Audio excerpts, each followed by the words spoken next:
سلام دوستان، من علیرضا ام، اینجا هم چنل ردلاینه. تو این ویدیو قصد داریم که یک سری از معایب و نکاتی که با نصب دریچه گاز نیسان روی X7 برای شما اتفاق میفته رو با هم بررسی کنیم. تا آخر ویدیو با من همراه باشید که نکات جالبی رو در اختیارتون میذارم.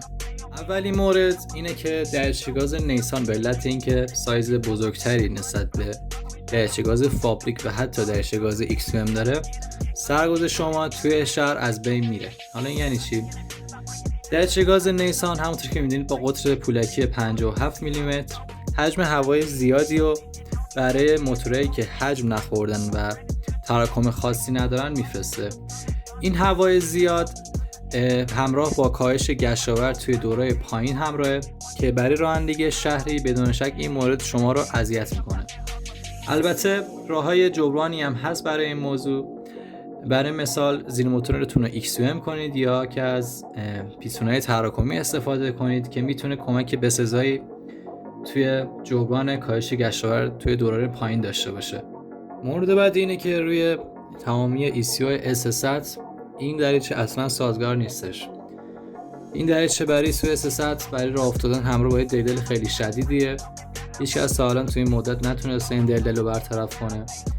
اونم به چه صورته؟ به این صورتی برای مثال در دور موتور 3000 4000 5000 فرق نمیکنه. شما پاتون رو روی پدال گاز برداشتید و مجدد میخواید فشار بدید.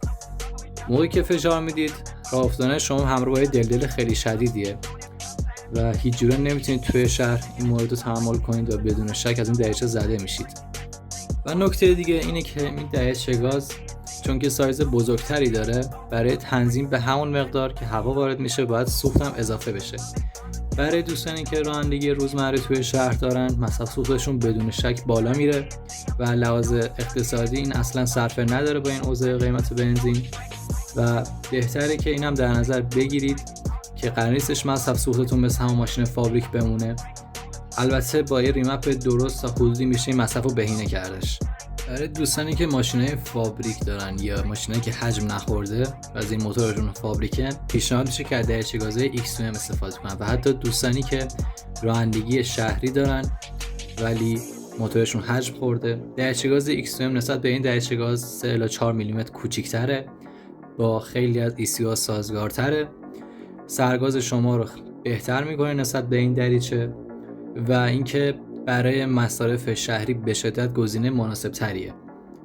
البته اینو در نظر داشته باشید که اگه ماشین شما میل 280 به بالا داره بهتره که باز از دریچه گاز نیسان استفاده کنید یا اینکه میتونید همچنان دریچه گاز XUM هم استفاده کنید ولی برای میل 295 اصلا این قابلیت وجود نداره چون که اون میل نیاز به هوای زیادی داره.